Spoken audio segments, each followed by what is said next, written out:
இந்த வீடியோல அல்லாஹ்வுக்கு எப்படி விருப்பமான முறையில நம்ம துவா கேட்பது என்பத பத்தி தான் சொல்லப் போறேன். வீடியோவ ஸ்கிப் பண்ணாம பாருங்க.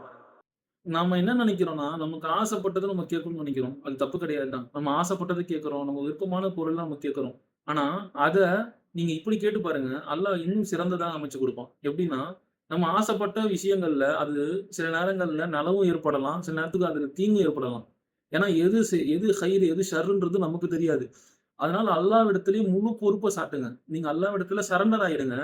யா அல்லாஹ் எனக்கு இந்த விஷயத்துல, இந்த பொருள்னால எனக்கு இது ஹைரா இருந்தா அமைச்சு குடு. நலவா இருந்தா அமைச்சு குடு. ஷர்ரா இருந்தா அத விட்டு என்ன பாதுகாத்துன்னு சொல்லி அல்லாஹ்விடத்தில கேளுங்க. மேலும் இந்த குர்ஆன் வசனத்த ஓதி கேளுங்க. "வ உஃபவ்விது அம்ரி இலல்லாஹ். இன்னல்லாஹ பஸீரும் பில் இபாத்." என்னுடைய காரியங்கள் அனைத்தையும் அல்லாஹ்விடமே முழுமையாக ஒப்படைக்கின்றேன். நிச்சயமாக அல்லாஹ் தன்னுடைய அடியார்களை நன்கு பார்ப்பவனாக இருக்கின்றான் என்று அல்லாஹ் குர்ஆனிலே கூறுகின்றான். இந்த ஆயத்த ஓதியே துவா கேளுங்க. அல்லாஹ் இன்ஷா அல்லாஹ், அல்லாஹ் தஆலா நம்ம அனைவருக்கும் என்னென்ன கைறுகள் இருக்குமோ, அந்த எல்லா விதமான கைறுகளையும் குடுப்பானாக. எந்த ஷர்றுகள் இருக்குமோ, எல்லா விதமான ஷர்றுகளை விட்டும் நம்மை பாதுகாப்பானாக. இந்த வீடியோவ உங்க ஃபிரெண்ட்ஸ் அண்ட் ஃபேமிலி எல்லோருக்கும் ஷேர் பண்ணுங்க. ஏன்னா, அவங்க தெரிஞ்சது மூலியமா அல்லாஹ் நிச்சயமா உங்களுக்கும் நன்மைய குடுப்பான். இன்னும் நம்ம பேஜ ஃபாலோ பண்ணாம இருந்தீங்கன்னா, ஃபாலோ பண்ணிக்கோங்க. அஸ்ஸலாமு அலைக்கும் வரஹ்மத்துல்லாஹி வபரகாத்துஹு.